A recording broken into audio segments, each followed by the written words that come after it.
Hello, and this is The Big Bite with Sunny and Shay. A bit of entertainment, a bit of food, and a little bit of a debate. Absolutely. This morning on the show, we're going to be talking about a very interesting topic. If you are a parent and you're watching the show, then this is definitely something you have thought about or are thinking about, because today we're talking about faith schools. What do you think? Do you think we should have them or should not have them? You can get involved with the discussion today. Yes, you can. Just go onto Twitter at Sunny and Shay, and also you can comment throughout the show and after. You certainly can. You can also tweet BritAsia TV. So joining us in the studio to talk further about faith schools, we're delighted to say that we have journalist Dilly Hussain. Dilly, thank you so much for joining us this morning. Thank you for having me. So Dilly, what's your take on faith schools? Do you support faith schools or are you against them? Generally speaking, I am in support of faith schools, but we have to have a nuanced understanding regarding this, because Britain claims to be a country which allows people of faith to practice their religion freely. That's how our society claims and practices its principles. And schools are a mere manifestation and extension of society. Right. So if we have this principle in society, it should also be implemented and tolerated in schools. That's a really good point. So where would you send your child to school? Would you send it to a British comprehensive school, or would you send it to a faith-based school, or would it be a faith-based school that's not necessarily in your faith? I personally went to a state school. Right. Okay. I'm not. And how did you fare? I've done quite well. There you go. You look really well. Thank you very much. Yeah. So I most likely would send my child to a state school. Right. Right. But it all comes down to the personal preference of the parents. Okay. Right. So it's all subjective to whichever parents or whatever religious faith they come from. But personally speaking, I'd send them to a state school, and I may even consider, when I've been speaking to my wife, homeschooling. Okay. Now, why? So, where do you stand on the faith-based schools? Do you think that they add to our communities and our society? Are they too inclusive? That they don't open the doors to the other teachings out there, or do you think that they put more divisions when it comes down to integrating into the wider community of the Great Britain? I think having faith schools in a society like Britain's is inclusive in itself. Right. Right. And the most highly achieving academic pupils come out from faith schools. Mm-hmm. And if you look into it further, these faith schools do teach RE and understanding of other faiths. Unfortunately, we're living in a liberal secular society where people who follow religion to a T are frowned upon. Right. Britain itself, amongst other European states, have gone through a process of secularization where the church and the state is separate. Mm. Whereas, traditionally speaking, especially those who come from the Indian subcontinent, be it Muslims, Sikhs or Hindus, the culture, the religion is quite intertwined. Mm-hmm. And these things have to be appreciated and acknowledged. That doesn't necessarily mean because we send our children to faith schools, immediately your assumption is that it's going to be divisive. I think that's a incorrect understanding. So you raised two very interesting points which we'd like to focus on. Firstly, you mentioned the fact that you feel, unfortunately, we are a very liberal society. And secondly, you focus on the idea that the South Asian subcontinent, specifically Hindus, Muslims, Sikhs, are in some ways a little bit more perhaps focused on their faith as well as being a part of the society. But let's look at schools. Your faith, I understand, is Muslim. If we were to look at a Muslim faith school, there has been a lot of criticism recently that Muslim faith schools are focusing solely on teaching children about that faith and not focusing on the wider community that we live in and the various faiths that are within the community. What would you have to say to that? Well, it's not only Islamic faith schools that have come under light. They've also been Jewish and Christian schools that have come under light.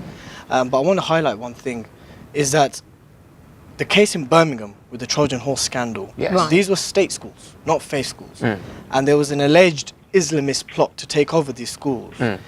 I was there investigating on that story, and when Ofsted published their report, they actually stated that there was no such evidence of a plot. But isn't that case still ongoing at the moment? It's an ongoing, but yeah. So we can't really, you can have your opinion about it, but we can't really outcome the full conclusion when we haven't had an outcome of the actual case itself as it's ongoing. I spoke to Sir Albert Bohr. Right. Sir Albert Bohr is the head of Birmingham City Council. Right. I interviewed him, and he said to me, "Look, I read the Ofsted report.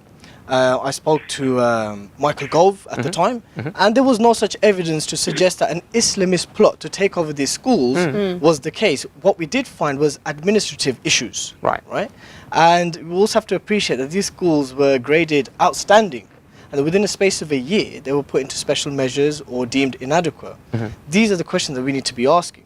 And furthermore, the Trojan horse document was an unauthored document. We don't know where it came from, who wrote it, but it was given such precedence. So now we can discuss this point that you're making quite clearly because you have so much information about it. But it would be wrong for us to discuss something that's still ongoing investigation. So right now you can give your point of view, we can have a discussion, we can agree, we can disagree, but we still won't have an outcome of it. So if we bring the conversation to faith schools other than the Trojan horse one, which is highlighted so high, it's still ongoing, like you just said, and it's covered on the BBC, it's covered on the world stage. Let's talk about faith schools in general. Do you think that they are do you think they benefit the community at a large? Of course they do, because what it does is it accommodates and facilitates parents who desire their children to be cultured and be made aware of their religion properly. Okay. And that option should be there, made available to the parents. You talk about options, but what about the idea that, for example, let's use Church of England schools.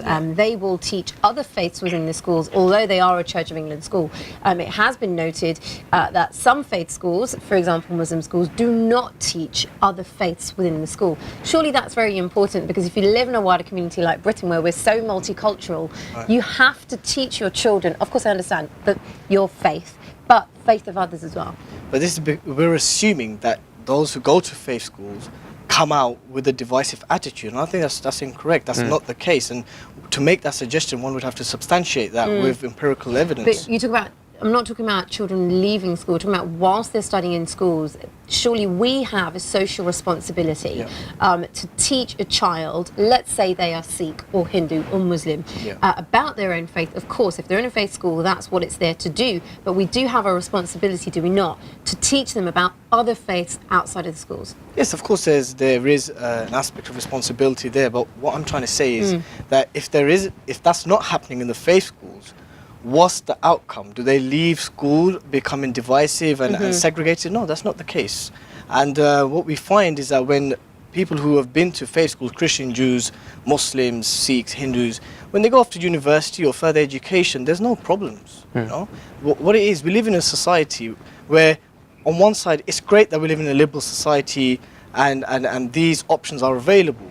But there's also a con to that, and the con to that is that sometimes the liberal principles is sometimes shoved down our necks without a choice. Right. So if we claim to be truly tolerant and truly allowing people of faith to practice religion freely, then we should live up to those words. Okay, instead of us giving our personal opinions, we've also got Mark Rustling, who is Head of Public Affairs and Communication from Social Integration Commission on the line. Mark, thank you so much for joining us on the show here today. Now, you've heard some of Dilly's perspectives. What are your thoughts on faith schools? Well, as a Social Integration Commission, we're not in favour or against faith schools. But what we are in favour is of all schools encouraging every single pupil, whether they're rich or poor, whatever ethnicity, whatever religion they are, that they're able to mix with people who are different from themselves. And at the moment, the law says that there are state-funded faith schools which are free to teach their pupils only about their own religion. And we don't think that that is right. We think that all schools should teach about the complete multiplicity of faiths and of backgrounds that exist in Britain at the moment. And we recognise that a lot of faith schools will do that, and faith schools of all different faiths. But the very fact that they're not required to, we think is wrong. What would you like to say to respond to that, Dilly? Obviously, that's a legislative issue that the government needs to look into, to pinpoint faith schools totally and say that, look, these schools do not accommodate or allow children to understand or be educated about other faiths is wrong. What the gentleman just mentioned there is something regarding education policy, so maybe that needs to be looked into. But again, to highlight these concerns, you need something tangible to refer to. So what I'm unclear about is there's all this big hoo-ha about faith schools being allegedly divisive and not teaching their children or pupils about other faiths. Well, tell me where the problem is. What's the underlying issue here? What's the outcome? Mark, what do you have to say to that? Well, I think our big point about social integration and social mixing is that we've released 2 reports already. We're about to release a third report on the 8th and 9th of March. And what it sets out is the cost that Britain pays for being socially segregated, for not being as integrated as it could be. So there's an economic cost. We reckon we sacrifice about £6 billion a year. That's about 0.5% of GDP, because we're not as integrated as we could be. Because that means that people don't mix across the class divide, they don't mix across the ethnic divide or the age divide. So people don't get the kind of jobs that they could get if they mixed. People don't progress up the social scale as they could if they mixed. And that happens from the very start of school right the way into the workplace. And so I think it's, what I'm not saying is that all faith schools do not mix. That's absolutely not the case. Plenty of faith schools, state-based and otherwise, will encourage their young people to learn about other faiths, to meet people of other faiths and other backgrounds. Absolutely. What we are saying is that that should be standard. That shouldn't be done just because some schools think it's important when others don't. It should be standard, because the fact is, if you go through life without mixing with other people who aren't like you, you will pay an economic price, and the country will pay an economic price. Don't we already have an issue about schools and placements at schools when you have to go to the right catchment area if you want to put your child in a school that's thriving? I think that's right. And so what we're looking at is not just ethnicity Right. or religion. We're also looking at class. And obviously, if you look at the school catchment areas, when they become very small, you've got the instances of people paying a premium on their property prices to get into catchment areas, other people being forced out of catchment areas. And what it leads to is schools that are not as diverse as the areas that they represent and that they serve. And then you also have the situation of schools that do serve diverse areas, do have diverse intakes, but that when you look at where the children are within the school and where they mix and who they mix with, they're not mixing across lines of class or gender or ethnicity. And again, as I say, that can feed through into life and mean that we actually become a much more divided society at the same time as we become a more diverse one. And I don't think that's the kind of country that most people would look at and say they wanted to see. Some very interesting points there, Mark. Dilly, just finally, how would you like to respond to that? Because as Mark is saying, from the actual work that they've done, there is some stats that do show that social division is happening if you are not taught about other faiths within schools. The factors that the gentleman mentioned are very important, but what they are actually are social economical factors. And there needs to be a distinction between social economical factors, which the government has a lot to answer for in redistributing wealth, making employment available for certain parts of our societies, investing in certain deprived areas, Birmingham City being one.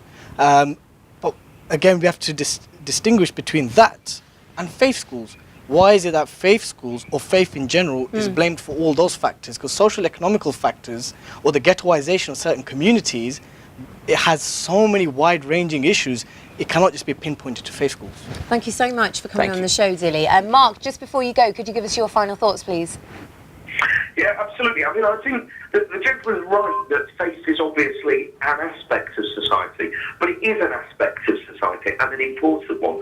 And what we say, whatever factors it is, be it class, be it ethnicity, be it race, be it age, that divides different groups of people, that is a factor, and that can have economic impact, it has social impact, it has educational impact. And I think what we're saying as a Social Integration Commission is that there are some simple ways that the government, that businesses, that schools, that individuals, that community groups, that sporting groups can take to make us a more integrated country. And I just finish with the kind of mind's eye image of a school with a very diverse intake, but when you look into that playground, black kids are playing with black kids, white kids are playing with white kids, rich kids with rich kids, poorer kids with poorer kids. That isn't the kind of school that we look at and think that's a sign of a healthy society. So I do think that the things that divide us need to be broken down, and that's what the Social Integration Commission tries to do and tries to suggest ways forward. So on the 8th and 9th of March, we'll be releasing our third and final report, which suggests 13 principles and ways that we can actually make Britain a more integrated society. And Mark, finally, if anyone wants to get in touch with your organisation and want to read the report for themselves, what's the website or how can they contact you guys? Yeah, so the challenge is the organisation which acts as the Secretariat, and the website is the-challenge.org, and the Social Integration Commission website is Social Integration Commission, all one word, .org.uk.